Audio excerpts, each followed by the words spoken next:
గట్టిగా పట్టుకోవాలి, వదిలిపెట్టకూడదు దాన్ని. గట్టిగా పట్టుకుంటే దాని ప్రకారం చేస్తారు. ఇప్పుడు నేను గట్టిగా పట్టుకున్నా, వాడు నన్ను ఒక మాట అన్నాడు, దాన్ని గట్టిగా పట్టుకున్నప్పుడు ఏం చేస్తానంటే అవసరమైనప్పుడల్లా దాన్ని నేను అంటా ఉంటాను. వాడు కనపడినప్పుడల్లా వాడికి ఏ విధంగా దాన్ని చెయ్యాలని ఆలోచన చేస్తుంటాను. అవునా కాదండి? ఎందుకంటే నేను గట్టిగా పట్టుకొని ఉన్నాను కాబట్టి దాన్ని. ఇప్పుడు మనం దేన్ని పట్టుకోవాలంట? అది కాదు, కానీ ఉపదేశాన్ని పట్టుకోవాలంట, గట్టిగా దేవుని వాక్యాన్ని పట్టుకోవాలంట. పట్టుకొని దాని ప్రకారం చేయాలి. ఇప్పుడు సహవాసం చేయమని చెప్పాను. ఈ వారంలో ఎంతమంది దేవునితో సహవాసం చేశారు? దేవునికి సమయం ఇచ్చారు? రోజులో ఎంతవరకు మరి ఆయన సన్నిధిలో కూర్చున్నారు? ఎంతవరకు ప్రభువా నాతో సహవాసం చేయయ్యా, నీతో నేను సహవాసం చేస్తానయ్యా అని అడిగారు? అడిగి ఆ సమయం ఇచ్చారా? ఇచ్చి ఉన్నటువంటి వాళ్ళు గట్టిగా పట్టుకున్నట్టు ఆ మాటని మా దైవజనుడు చెప్పాడు, మా ఆత్మీయ తండ్రి చెప్పాడు కాబట్టి మేము చెయ్యాలి అని కానీ మీరు చేస్తుంటే దాన్ని మీరు గట్టిగా పట్టుకున్నట్టు, లేకపోతే వదిలేసినట్టే. ఈ చెవుతో నా చెవుతో వదిలేసినట్టే. సంగమా జాగ్రత్తగా చెప్తున్నానేనండి, దేవుడు తెలియజేస్తున్నాడు, ఉపదేశాన్ని గట్టిగా పట్టుకోవాలి. దేవునికి స్తోత్రం చెప్పండి. దేన్ని పట్టుకోవాలి గట్టిగా?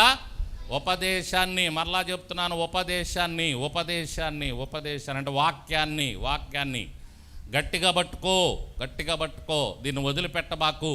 నిన్ను జీవంలోనికి నడిపిస్తుంది, మనల్ని జీవంలోనికి నడిపిస్తుంది. గట్టిగా పట్టుకో.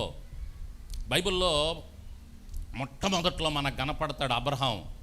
అందరికంటే ఎక్కువగా ఈ అబ్రహాము ఎంత గట్టిగా పట్టుకున్నాడో మనకు ఒక్క మాటలో అర్థమైపోద్ది. 12వ అధ్యాయం ఆదికాండంలో ఆ మాట చూడండి ఎంత బాగుంటుందో. 4వ అధ్యాయంలోనో 3వ అధ్యాయంలో అనుకుంటాను, దేవుడు ఒక మాట చెప్తే ఆ మాటని చాలాసార్లు చదివి ఉంటాం మనం. ఆదికాండం 12వ అధ్యాయంలో చాలాసార్లు చదివి ఉంటాం ఆ మాట. అది గట్టిగా పట్టుకోవటం అంటే మనకు బాగా ఆ మాట ద్వారా అర్థమైంది. 12వ అధ్యాయం మొదటి నుంచి చూస్తే యెహోవా చెప్తున్నాడు, నువ్వు లేచి నీ దేశము నుండి, నీ బంధువుల యొద్ద నుండి, నీ తండ్రి ఇంటి నుండి బయలుదేరి నేను నీకు చూపించు దేశానికి వెళ్ళు. నిన్ను గొప్ప జనముగా చేసి నిన్ను ఆశీర్వదించి నీ నామమును గొప్ప చేస్తాను. నువ్వు ఆశీర్వదించబడతావు. నిన్ను ఆశీర్వదించి వారిని నేను ఆశీర్వదిస్తాను. నిన్ను దూషించి వారిని శపిస్తాను. భూమి యొక్క సమస్త వంశములు ఆశీర్వదించబడునని అబ్రహాముతో అన్నాడు. దేవుడు అన్నాడు, నేను మీతో అంటున్నానే. అలా అబ్రహాముతో దేవుడు అన్నాడు. దేవునితో సహవాసం చేయమని నేను అన్నానే. దేవునితో సహవాసం చేయండి, దేవునికి ప్రార్థన చేసుకోండి. ఇదిగో ఇప్పుడు చెప్తున్నానే, దేవుని ఉపదేశమును గట్టిగా పట్టుకోండి. అలాగే అబ్రహాముతో దేవుడు కూడా అన్నాడు. ఏమన్నాడు అంటే, నువ్వు నీ దేశం నుండి బయటకు రా. నువ్వు ఎక్కడున్నావో అక్కడి నుంచి బయటకు రా. నీ తండ్రిని, నీ తల్లిని, నీ బంధువులను, నీ స్నేహితులను, నీకున్నది మొత్తం విడిచిపెట్టు. నీ ఇంటిని బయటకు వచ్చేయి. నా మాట వింటే నేను ఆశీర్వదిస్తాను. అక్కడేమో అన్నీ బాగున్నాయి, అన్నీ ఉండయి, అక్కడ ఉంటే మంచిది, కానీ వాటన్నిటిని వదిలిపెడితే నాకేం ఆశీర్వాదం ప్రభువా? నేను చెప్పా, నేను అన్నాను అంతే. ఏం చేశాడు? 4వ వచనంలో యెహోవా అతనితో చెప్పిన ప్రకారము అబ్రహాము వెళ్ళాడు. అంతే. దేవునికి స్తోత్రం. అది గట్టిగా పట్టుకోవటం. ఆ మాట ఏం చేశాడంటే అబ్రహాము, దేవుడు అబ్రహాముతో చెప్పిన ప్రకారం అబ్రహాము వెళ్ళాడు. వెళ్ళాడు అంతే. దేవుడు చెప్పాడు, వదిలిపెట్టమన్నాడు, వెళ్ళమన్నాడు, నేను వెళ్తున్నా, వెళ్ళాడు అంతే. దేవునికి స్తోత్రం. అంటే మాటని గట్టిగా పట్టుకోవటం అంటే అది, ఆ ప్రకారం చేయటం. అబ్రహాం గట్టిగా పట్టుకున్నాడు ఆ మాటను అంతే, వదిలిపెట్టలా, నిర్లక్ష్యం చూపించలా. ఏదో స్వరం వినపడిందిలే, మా నాన్న ఎట్ట విడిచిపెట్టేది, మా అమ్మని ఎట్ట విడిచిపెట్టేది, మా ఇంటిని ఎట్ట విడిచిపెట్టేది అని నిర్లక్ష్యం చేయలా. ఆ మాటను గట్టిగా పట్టుకున్నాడు. బహుశా వెళ్ళటానికి ఎంత సమయం పట్టిందో, రోజులు పట్టిందో అక్కడ మనకు తెలియలేదు, కానీ ప్రతి నిమిషం ఆలోచిస్తానే ఉన్నాడు. నన్ను అన్నాడు, నన్ను అన్నాడు, నన్ను అన్నాడు. ఎవరన్నారు? దేవుడు అన్నాడు, నాతో అన్నాడు, నాతో అన్నాడు. ఇదే ఆలోచన. అది గట్టిగా పట్టుకోవటం. స్తోత్రం చెప్పండి. ఎంతమందికి అర్థమైందో? అన్నాడు అన్నాడు అన్నాడు. పాస్ గారు వచ్చాడు, వాక్యం చెప్పాడు, అన్నాడు. చెప్పటం అంటే అనటం. అన్నాడు. ఏమన్నాడు? అన్నాడు. ఏమన్నాడు? ఆ అన్నది ఏదో గట్టిగా పట్టుకోవాలి మీరు. అర్థమవుతుందా? ఏమన్నాడో పాస్ గారు, ఏ దైవజనుడైనా మీకు వాక్యం చెప్తున్నప్పుడు ఆయన ఏమన్నాడో, ఏమంటున్నాడో దాన్ని గట్టిగా పట్టుకోవాలి. అబ్రహాముతో దేవుడు అన్నాడు అంతే. ఆ అన్నది గట్టిగా పట్టుకున్నాడు. నిద్రపోతున్నా కూడా అదే ఆలోచన. ఎల్లమన్నాడు, ఎల్లమన్నాడు, ఎల్లమన్నాడు. అన్నం తింటున్నా అదే ఆలోచన అబ్రహాంకి. ఎల్లమన్నాడు, ఎల్లమన్నాడు, ఎల్లమన్నాడు. స్నానం చేస్తున్నా అదే ఆలోచన అబ్రహాంకి. ఎల్లమన్నాడు, ఎల్లమన్నాడు, ఎల్లమన్నాడు. ఇక భార్యతో చెప్పేశాడు, శారమ్మ దేవుడు ఇట్లా చెప్పేశాడు, ఎల్లమన్నాడు. ఇక నాకు అదే, నేను గట్టిగా పట్టుకున్న మాట, వెళ్ళిపోవాలా. ఇక భర్త ఏమంటే భార్య కూడా అదే చెయ్యాలిగా, అక్కడ ఉండలేదుగా. సరేనయ్యా, ఆయన చెప్పాడు అంటున్నావు, గట్టిగా పట్టుకున్నావు, పద వెళ్దాం. భార్య కూడా అబ్రహాంతో బయలుదేరింది. ఇద్దరూ కలిసి బయటకు వచ్చేసారంట ఆ ఊరిలో నుంచి. దేవునికి స్తోత్రం చెప్పండి. దేవుడు ఎక్కడికి వెళ్ళమన్నాడో అక్కడికి వెళ్ళిపోయాడంట. అంటే ఇప్పుడు ఏంటి? అబ్రహాము దేవుడు అన్న మాటని గట్టిగా చెప్పండి, గట్టిగా పట్టుకున్నాడు. అది మనం కూడా ఉపదేశమును గట్టిగా పట్టుకోవాలి. సరే, అప్పుడు అబ్రహాముతో ఎల్లు బయటికి అన్నాడు. ఇప్పుడు మనతో దేవుడిస్తున్నటువంటి ఉపదేశం ఏంటి? ఏ ఉపదేశమును మనం గట్టిగా పట్టుకోవాలి? పౌలయ్య గారు ఒక మాట చెప్తున్నాడు. ఏ ఉపదేశమును మనం గట్టిగా పట్టుకోవాలో ఇది చెప్తా, నేర్చుకోండి. ఒక్కసారి చూడండి, కొరింథీయులకు రాసిన మొదటి పత్రిక. పౌలయ్య గారు ఏ ఉపదేశమును గట్టిగా పట్టుకోవాలో చెప్తున్నాడు. చూడండి, 15వ అధ్యాయం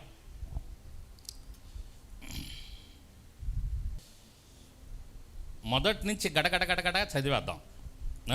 మీరు జాగ్రత్తగా వినండి. మరియు సహోదరులారా, నేను మీకు ప్రకటించిన సువార్తను మీకు మీరు తెలియపరుచుచున్నాను. దానిని అంగీకరించి తిరిగి దాని యందే నిలిచి ఉన్నారు. మీ విశ్వాసం వ్యర్థమైతేనే గాని నేను ఏ ఉపదేశ రూపముగా సువార్త మీకు ప్రకటించితినో, నేను ఏ ఉపదేశ రూపముగా సువార్త మీకు ఆ ప్రకటించితినో ఉపదేశమును మీరు గట్టిగా పట్టుకొని ఉన్న అదుగో ఎడల, ఆ ఉపదేశమును మీరు గట్టిగా పట్టుకొని ఉన్న ఎడల ఆ సువార్త వలననే మీరు రక్షణ పొందువారై యుందురు. అదిగో, దేవునికి స్తోత్రం చెప్పు ఒకసారి. ఓ ఉపదేశం చెప్పాడంట, సువార్త ఉపదేశం. ఆ సువార్త ఉపదేశమును మీరు గట్టిగా పట్టుకొని ఉంటే ఏమవుతారు? మీరు రక్షణ పొందుతారు. ఏంటి ఆ ఉపదేశం? కింద చదవండి, బాగుంటుంది. నాకు ఇయ్యబడిన ఉపదేశమును మొదట మీకు అప్పచెప్పాను. అదేమనగా లేఖనముల ప్రకారం క్రీస్తు మన పాపముల నిమిత్తము మృతి పొందెను, సమాధి చేయబడిన లేఖనముల ప్రకారం మూడవ దినమున లేపబడెను. అంతే అంతే అంతే. ఒకసారి గట్టిగా స్తోత్రం చెప్పండి. జాగ్రత్తగా వినండి, మనసు పెట్టి వినండి. చాలా విలువైన మాటలు ఇవి. ఏంటి ఉపదేశం అంటే? యేసయ్య మన కోసం ఈ భూమి మీదకి వచ్చాడు. యేసయ్య మన కోసం సిలువలో బలి అయ్యాడు. యేసయ్య మన కోసం చనిపోయాడు. యేసయ్య మన కోసం సమాధిలో ఉంచబడ్డాడు. యేసయ్య మన కోసం తిరిగి లేచాడు. అది ఉపదేశం. అర్థమవుతుంది ఇప్పుడు? ఉపదేశం అంటే ఏమని చెప్తున్నాడు పౌలయ్య గారు? యేసయ్య మన కోసం వచ్చాడు, మన కోసం చనిపోయాడు, మన కోసం బలి అయ్యాడు, సమాధిలో ఉంచబడ్డాడు, తిరిగి లేచాడు. ఇదే సువార్త, ఇదే ఉపదేశం. ఈ ఉపదేశమును ప్రాముఖ్యంగా పౌలయ్య గారు చెప్తున్నాడు, మీకు ఇస్తున్నాను. ఈ ఉపదేశమును గట్టిగా పట్టుకోండి. ప్రతి ఒక్కరి హృదయములో పండుకున్నప్పుడు, లేచినప్పుడు, పని చేస్తున్నప్పుడు, స్నానం చేస్తున్నప్పుడు, అన్నం తింటున్నప్పుడు, ప్రతి సమయంలో కూడా ఇది బాగా గుర్తుపెట్టుకోవాలి. అదేంటంటే యేసయ్య నా కొరకు వచ్చాడు, నా కోసం చనిపోయాడు, నా కోసం ప్రాణం పెట్టాడు. ఆ శిక్ష అసలు నేను పడాలి. నా శిక్షను ఆయన తీసుకున్నాడు. పడరాని పాటలు పడ్డాడు. ఎన్ని పాటలు పడ్డాడండి యేసయ్య మన కోసం. తూ అని ఊచారు కదా ఆయన్ని. ఉమ్ము ఊశారంట ఆయన మీద. పిడిగుద్దులు గుద్దారంట ఆయన మీద. ఒక గొడ్డేసి ఆయన నెత్తి మీద యోహాను సువార్తలో మనం చూస్తాం. యోహాను భక్తుడు చాలా తేటగా రాస్తాడు. యేసయ్య పడ్డటువంటి శ్రమలో మత్తయి కంటే, మార్కు కంటే, లూకా కంటే యోహాను బాగా రాస్తాడు. ప్యాషన్ ఆఫ్ క్రైస్ట్ అనే సినిమా కూడా యోహాను సువార్తను ఆధారంగా తీసుకొని తీశాడు ఆ డైరెక్టర్. యోహాను సువార్తను బాగా చదివాడు ఆయన, బాగా స్టడీ చేశాడు. అందుకే మీరు ప్యాషన్ ఆఫ్ క్రైస్ట్ అనే సినిమా చూస్తే యేసయ్య సిలువలో పడ్డటువంటి ఆ శ్రమలు ఆ సినిమాలో ఉంటాయి. మీకు కొన్నిసార్లు కూడా చూపించామనుకుంటా. ఆ సినిమా చూస్తే మీకు యోహాను సువార్త, ఆ యోహాను సువార్తలో ఉన్నటువంటి భాగాలే కనపడతాయి, బాగా అర్థమైంది. యోహాను చాలా బాగా రాశాడు యేసయ్య పడ్డటువంటి శ్రమలో, ముగ్గురు భక్తుల కంటే, మత్తయి, మార్కు, లూకా కంటే. అక్కడ ఉన్నటువంటి ఆ బంట్రోతులు, ఆ సైనికులు వచ్చి యేసయ్య నెత్తి మీద గొడ్డేసి వెనక నుంచి కొట్టి నిన్నెవరు కొట్టారో చెప్పుకోడో అని అన్నారంట. ఎవరిని అందే? సర్వ సృష్టికర్త అయినటువంటి యేసయ్యని నెత్తి మీద ఒక గుడ్డ లాంటిది వేసి వెనక నుంచి కొట్టి నెత్తి మీద ఎగతాళి చేయటం, యేసయ్యని ఎగతాళి చేయటం. ఎంత పడరాని పాటలు పడ్డాడండి ఆయన. ఆయన ఒక్కసారి కానీ తలుసుకున్నట్టుంటే పేతురుతో అంటాడు, పేతురు నేను కానీ తలుసుకుంటే శానాయోహములను పంపిస్తాడు ఆయన, మామూలు విషయం కాదు నా తండ్రి, అసలుకి ఈ భూమే ఉండదు. కానీ నేను ఈ సమయంలో ఆ కార్యం చెయ్యాలి కాబట్టి నేను తగ్గించుకొని ఉంటున్నా. రెండోసారి వచ్చినప్పుడు నేను అలా ఉండను, అప్పుడు చూపిస్తా నా తడాకా ఏంటో. భూమి లయమైపోద్ది, సూర్యుడు చంద్రుడు లయమైపోతారు, భూమి చాప చుట్టేసినట్టు చుట్టుకొని వెళ్ళిపోద్ది. సూర్యుడు నలుపు అయ్యే రోజు, చంద్రుడు ఎరుపు అయ్యే రోజు, నక్షత్రాలు రాలే రోజు, అలా ఉంటుంది నా ఉగ్రత. రెండోసారి వచ్చినప్పుడు చూపిస్తుంది. ఇప్పుడైతే నేను తగ్గించుకొని నా బిడ్డలు పడాల్సిన శిక్షని నేను తీసుకొని నేను పడుతున్నానయ్యా. కాబట్టి వాళ్ళు గుద్దినా, ఎగతాళి చేసినా, శీలలు కొట్టినా, కొరడాలతో కొట్టిన, ఆ కొరడాలు కొడతంటే శరీరం నాగలి చాలా వల్లే దున్నబడిందంట. ఈ ట్రాక్టర్కి నాగలి కొట్టి దున్నుతారు పొలాన్ని. ఆ దున్నుతున్నప్పుడు ఆ మట్టి ఎలా అయిపోతుందండి? చారలుగా లెగిసిపోతూ ఉంటుంది కదా. అలా యేసయ్య శరీరం కూడా అలా చారలుగా లేచిపోయిందంట. అలా పడ్డాడు మన కోసం. అదేమో మనం గుర్తుపెట్టుకోం. ఎవరో మనల్ని అన్నమాట మాత్రం భలే గుర్తుపెట్టుకుంటాం మనం. నన్ను అన్నారని గట్టిగా పట్టుకుంటాం. అసలు పట్టుకోవలసింది పట్టుకోం. ఏం పట్టుకోవాలి? ఈ ఉపదేశాన్ని పట్టుకో అంటున్నాడు పౌలయ్య గారు. ఈ ఉపదేశాన్ని పట్టుకోండి. ఎవరో అన్న మాటలు కాదు గట్టిగా పట్టుకోవాల్సింది. అలా మాటలు గట్టిగా పట్టుకొని కాపరాలు కూలిపోయినాయి. అలా మాటలు గట్టిగా పట్టుకొని వర్గాలు ఏర్పడ్డాయి. భయంకరంగా కొట్టుకొని తలకాయలు పగలగొట్టుకొని నన్ను అన్నారని గట్టిగా పట్టుకొని రాజ్యాలు కూలిపోయినాయి. ఏది వ్యర్థమైన వాటిని పట్టుకుంటే, యేసయ్య చెప్పిన మాటని, ఆ ఉపదేశాన్ని పట్టుకుంటే అవి మనల్ని నిలబెడతాయి. మనకు అవి ఆశీర్వాదకరంగా ఉంటాయి. దేవునికి స్తోత్రం చెప్పండి. అర్థమవుతుందా? ఏటిని పట్టుకోవాలో, వ్యర్థమైన వాటిని పట్టుకోబాకండి, వదిలేయండి. అవి ఎంతలోనే కనపడి అంతలోనే మాయమైపోయి వాటిని పట్టుకొని ఊగులాడకబాకండి. అది నేను పట్టుకుంటాను వ్యర్థమైన వాటిని పట్టుకోబాకండి. గట్టిగా పట్టుకోవలసింది ఏంటంటే ఆయన ఉపదేశం. అదేంటి ఉపదేశం అంటే, యేసయ్య నీ కొరకు చచ్చిపోయాడు, అది పట్టుకో గట్టిగా. దాని గురించి ఆలోచన చేస్తూ ఉండు. నీ కోసం ఆయన చనిపోయాడు, సమాధిలో ఉంచబడ్డాడు, తిరిగి లేచాడు, త్వరలో రాబోతున్నాడు. ఇది ఉపదేశం. ఇది పట్టుకో. త్వరలో రాబోతున్నాడు అనేది నువ్వు గట్టిగా పట్టుకుంటే, అమ్మో నేను సిద్ధపడాలి, ఆయన వస్తాడు. ఆయన అన్నాడు, నేను వచ్చుచున్నాను, మీకు కలిగిన దాన్ని గట్టిగా పట్టుకోండి. కాబట్టి ఆయన అన్నాడు. ఏమన్నాడు? గట్టిగా చెప్పండి. ఏమన్నాడు? గట్టిగా పట్టుకో. కాబట్టి ఆయన గట్టిగా పట్టుకో అన్నాడు. ఆయన వస్తున్నాడు. కాబట్టి ఉపదేశమును నేను గట్టిగా పట్టుకోవాలి. ఆయన అన్న మాటలని నేను గట్టిగా పట్టుకోవాలి. ఆయన వాక్యాన్ని నేను గట్టిగా పట్టుకోవాలి. దేవునికి స్తోత్రం చెప్పండి. హల్లెలూయా. అర్థమవుతుందా? ఏమన్నా ఎక్కుతుందా? మీకు దండం పెడతాను. ఆయన వాక్యాన్ని గట్టిగా పట్టుకోండి. దేవునికి స్తోత్రం. వదలబాకండి, నిర్లక్ష్యం చేయబాకండి, విడిచిపెట్టబాకండి వాక్యాన్ని. ఏమండి, ఇందా చెప్పాను కదా, మన పిల్లోడు వెళుతున్నప్పుడు పక్కన ఏదన్నా గుంతో లోయో ఉందనుకోండి, మన చెయ్యి వదిలితే వాడు పడిపోతాడు. అందులో వాడు ఎగురుకుంటూ గంతులేసుకుంటూ వెళ్తున్నాడు, మనం చెయ్యి వదిలిపెడితే వాడు గుంటలో పడిపోతాడు. వదిలిపెట్టేస్తావా నువ్వు? దేవుని మాటనైతే ఎంత తేలిగ్గా వదిలిపెట్టేస్తావు పట్టుకోకుండా. నీ పిల్లోడి చెయ్యి అయితే ఎంత గట్టిగా పట్టుకుంటావు. అమ్మో నా పిల్లోడు లోయలో పడిపోతాడో గుంతలో పడిపోతాడో అని. ఏమండి, మరి దేవుని మాటనైతే నిర్లక్ష్యం చేసేస్తామే, వదిలిపెట్టేస్తున్నామే. ఆయనతో సహవాసం చేయండి అంటే చెయ్యము, ఆయన ప్రార్థన చేసుకోండి అంటే ప్రార్థన చేసుకోము, గట్టిగా పట్టుకోము. అయ్యో అన్నాడు కదా దైవజనుడు, ప్రార్థన చేసుకోవాలి, బైబిల్ చదువుకోవాలి, బైబిల్ మాటలు ధ్యానం చేసుకోవాలి, కాసేపు ఆయనకు సమయాన్ని ఇవ్వాలి. దైవజనుడు చెప్పాడు కదా, గట్టిగా పట్టుకుందాం ఆ మాటల్ని. మనసు వస్తుందా? కాబట్టి ఈ లోక సంబంధమైనవి మనం గట్టిగా పట్టుకోవడానికి ప్రయత్నం చేస్తున్నాం. దేవుడు పట్టుకోమనే మాత్రం మనం వదిలిపెట్టేస్తున్నాం. మనం పట్టుకోవాల్సింది ఇవి, వీటి ద్వారా మీకు జీవము.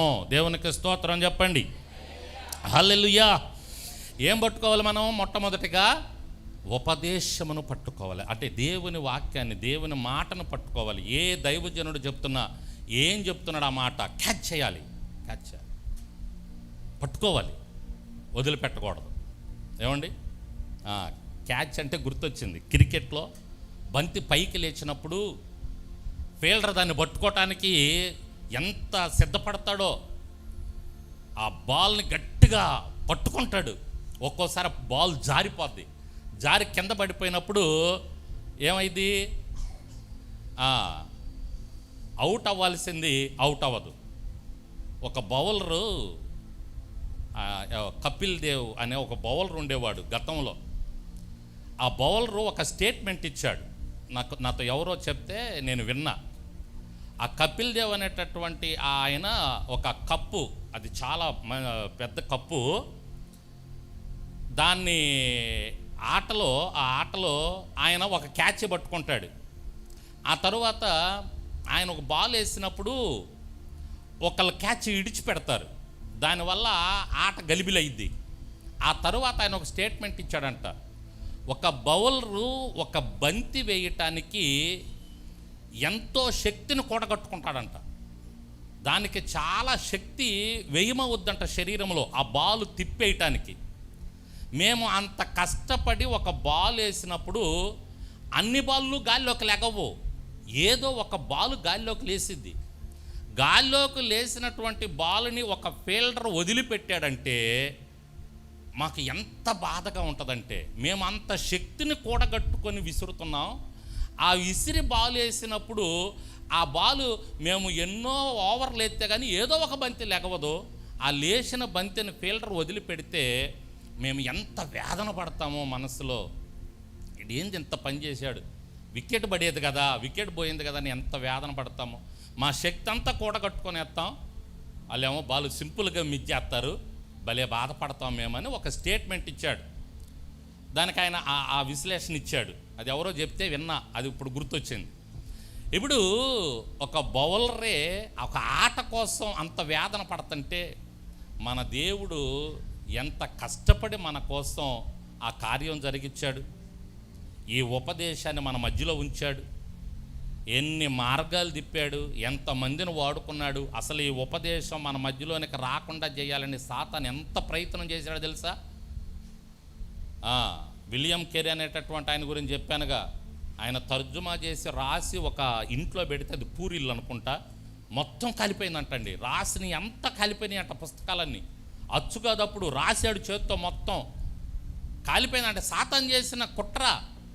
తర్వాత ప్రజలు ఈ ఉపదేశం చదవకూడదు, తర్వాత ప్రజలు ఈ ఉపదేశం వినకూడదు, ఉండకూడదని సాతాను ఎప్పటికప్పుడు కుట్ర చేస్తూ ఉంటే దేవుడు ఎంతోమంది భక్తులను వాడుకొని నీ చేతిలో నా చేతిలో ఈరోజు గ్రంథం ఉంది అంటే దేవుడు ఎంతగా సాతానుని జయించి వాడిని ఓడించి మన మధ్యలో ఉంచాడు. అటువంటి ఉపదేశాన్నేమో మనం గట్టిగా పట్టుకోం, వ్యర్థమైన ఎంత గట్టిగా పట్టుకుంటామో. ఏమండి, దేవుడు కష్టపడి ఈ ఉపదేశాన్ని మనకిస్తే ఏమండి సింపుల్గా దొరికేస్తుంది. ఈరోజు 300కి 400కి బైబిల్ ఏముందిలే 300కి బైబిల్ వచ్చేస్తుందిలే అని 300కి కొనుక్కొని, లేక 500కి కొనుక్కొని, కాస్త మంచిదైతే 1000 రూపాయలు మంచి పేపర్ అయితే అయిపోయి 1000 రూపాయలకు బైబిల్ వచ్చేస్తుంది. కానీ సింపుల్ కొనుక్కొని దగ్గర పెట్టుకుంటున్నాం, కానీ అందులో ఉన్నటువంటి ఆ విషయాలు కోట్లు పెట్టినా కూడా దొరకవు. దేవునికి స్తోత్రం చెప్పండి, హల్లెలూయా. అటువంటి విలువైన సమాచారం బైబిల్లో, ఆ ఉపదేశం మనకు దేవుడిచ్చాడు. దీన్ని దయచేసి గట్టిగా పట్టుకోండి బిడ్డలారా, దేవుడు మిమ్మల్ని దీవిస్తాడు. హల్లెలూయా. ఈ ఉపదేశాన్ని గట్టిగా పట్టుకోండి, వదిలిపెట్టబాకండి, నిర్లక్ష్యం చేయబాకండి. ఈ చెవితో విని ఆ చెవితో విడిచిపెట్టబాకండి, గట్టిగా పట్టుకోండి. ఉపదేశమును గట్టిగా పట్టుకున్నవాడు జీవం పొందుకుంటాడు. ఏంటి అంటే ఆయన నీ కొరకు లేచాడు, యేసయ్యని జ్ఞాపకం చేసుకోవటం, మరణించాడు, సమాధిలో ఉంచబడ్డాడు, తిరిగి లేచాడు, త్వరలో రాబోతున్నాడు. గట్టిగా పట్టుకో ఈ విషయాలు, ప్రార్థన చేసుకో.